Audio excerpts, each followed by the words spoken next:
The easiest way to win an argument is by avoiding it. The second easiest way to win an argument is by losing it. The third easiest way to win an argument is by diffusing it. The fourth easiest way is to use logical fallacies plus unethical tactics. And at the bottom of the list, the hardest way is to actually have good logic. Those are the 5 different ways you can approach an argument. The reason I made this list is because if you ever Google how to win an argument, pretty much every piece of advice focuses on the bottom 2 things, and a lot of it is just mirror their body language or make more eye contact. But sometimes I doubt how useful that stuff can actually be. Every method has its own problems. These 3 are just easier. They're easy to remember and they don't take that much effort. And that is the kind of thing you are here for. Hopefully. Let's start with method number 1, avoiding the argument. Mark Twain once said, "Never argue with stupid people. They will drag you down to their level and then beat you with experience." Now, I like this advice because it tells you to be willing to give up on an argument or to walk away from a potential argument even when you know you're right. It's just not worth the frustration to argue with someone who just doesn't get it. But while it's very, very easy to walk away from arguments in real life, in most arguments, there's no way to know which one of you is the stupid one. Both of you each think that you are right and the other person is stupid. Imagine this. You walk up to a debate and you say 1 + 1 = 2.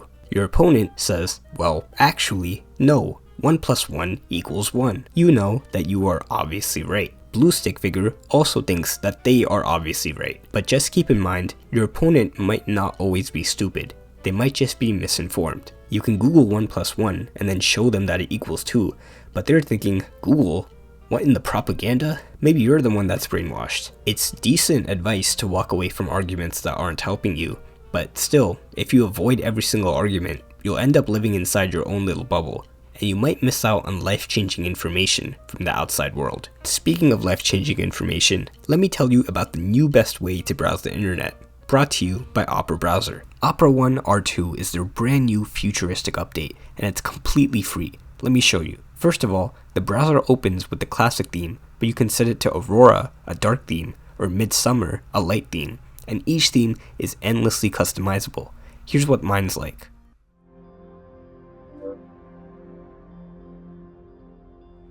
And if you want to do split screen, if you want to compare 2 pages side by side, it just takes 1 second. You can just drag and drop. You don't even have to create a new window for it. Also, at any time, if you press Ctrl/, it pulls up Aria, a fully integrated AI feature that can answer any question. It can even summarize and answer questions about whatever website you're currently on, like it's doing right here.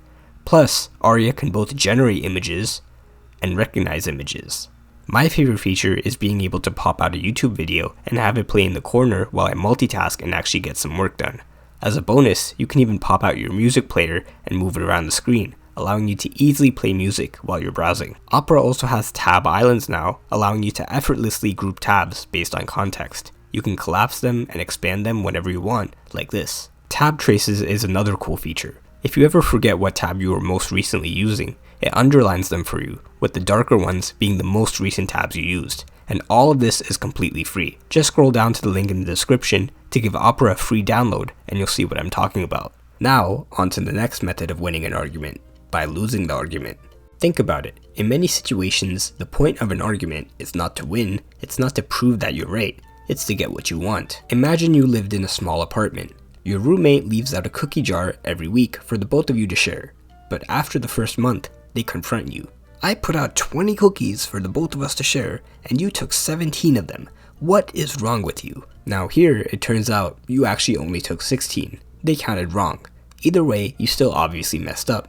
And now your roommate probably wants to kick you out because you don't even pay your half of the rent, and you don't clean up your spills, and you ride around the apartment in a Segway like it's 2016, and now you can't even share a cookie jar. How are you going to argue your way out of this? Well, you can't use facts and evidence here because the facts and evidence here are against you. Instead, ask yourself, what do I actually want out of this argument? Do I really care about proving that I actually only took 16, not 17?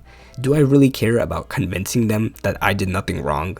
Is all of that worth it? No. In fact, all I really want is to get my roommate to stop being angry and to keep leaving out the cookies. Only focus on the outcome you want and nothing else. Don't think about your pride or proving that you're right. Just think about the outcome.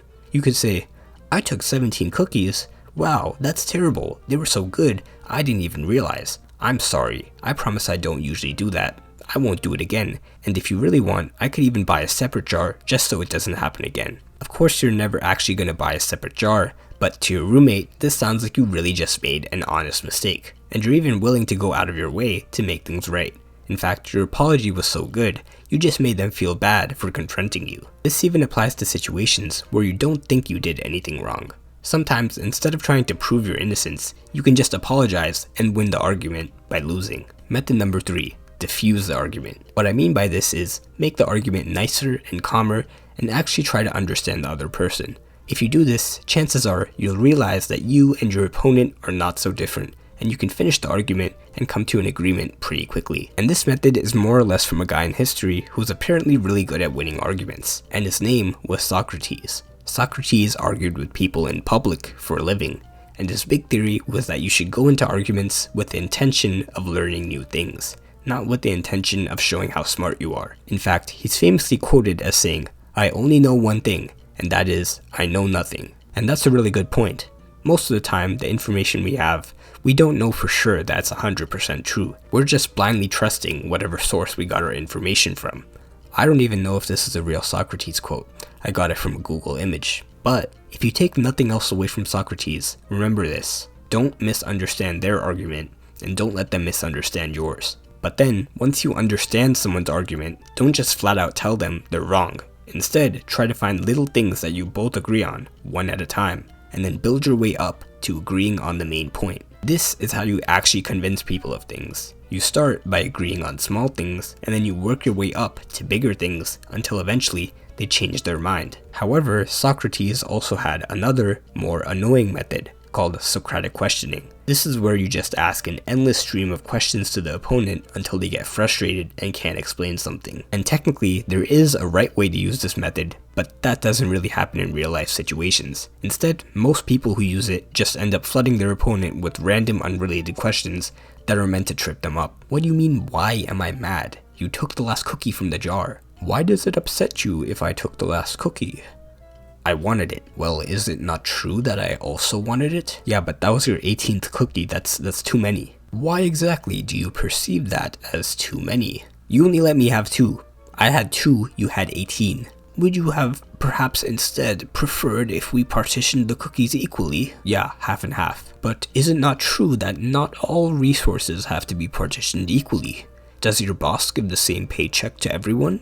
Or do different people get different paychecks based on their job? That's not the same thing. Can you explain to me why it is not the same thing? This is an example of method number 4, which is using unethical tactics. If you're willing to use unethical tactics, like most people are, Socratic questioning is absolutely perfect. You just keep asking questions. Every time the opponent gives a nice, sensible answer, just brush past it and ask another question. There are a bunch of guides on the internet about how to win an argument unethically, and they pretty much all require you to use fallacies, aka bad logic, and then hope the opponent doesn't notice. Some other guides might tell you to just sit there and wait for your opponent to commit a fallacy, so you can interject with, "My dude, did you literally just use an ad hominem fallacy against me?" After enough times doing this, you will eventually realize your opponent literally does not care that you can name every fallacy in Latin. Instead, I like to take the easy route and just base my arguments off of this old cartoon by Scott Meyer, How to Win an Argument.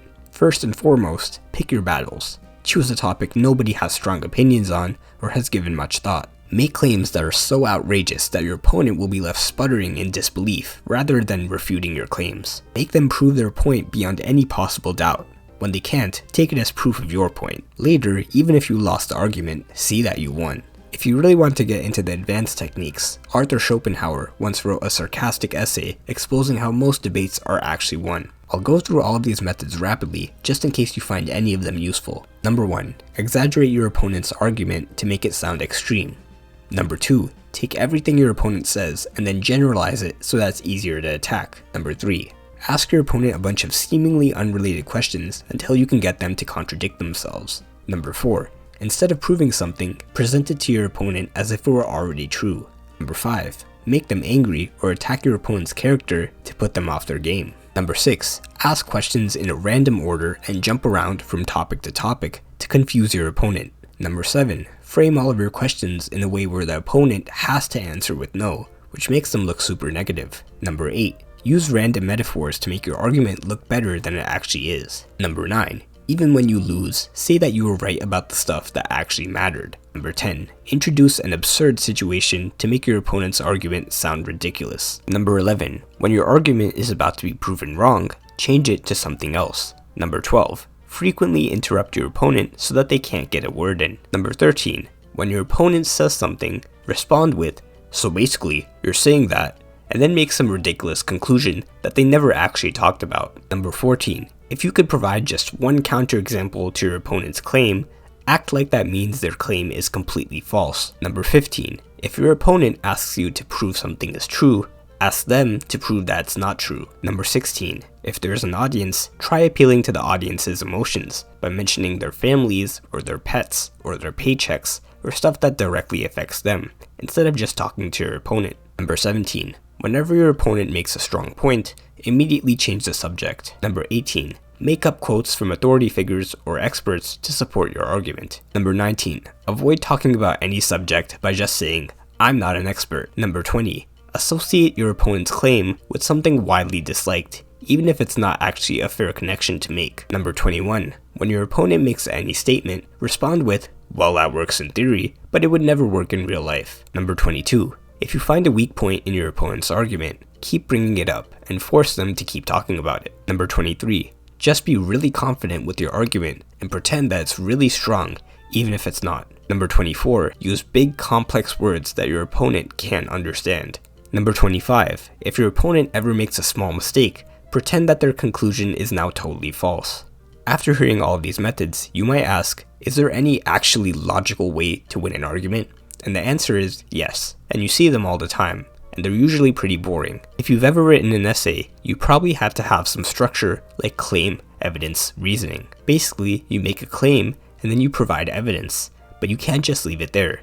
You have to explain why the evidence actually supports your claim. If you can't provide that reasoning, chances are you either need to find better evidence or you need to adjust your claim. Or, like many academics, you can just give up and elect to implement an excessively convoluted lexicon, replete with labyrinthine phraseology, thereby obfuscating the original intent to such an extent that its decipherability is rendered null. Alternatively, one may acquiesce to the inexorable allure of polysyllabic constructions and sesquipedalian tendencies, thereby engendering a cacophony of lexemic extravagance that transcends the cognitive grasp of the quotidian interlocutor, ultimately achieving a state of semantic opacity so profound that the conceptual underpinning of the dialogue dissipates into an abyss of intellectual perplexity. Anyway, one subscribe provides one donation to fund the next video.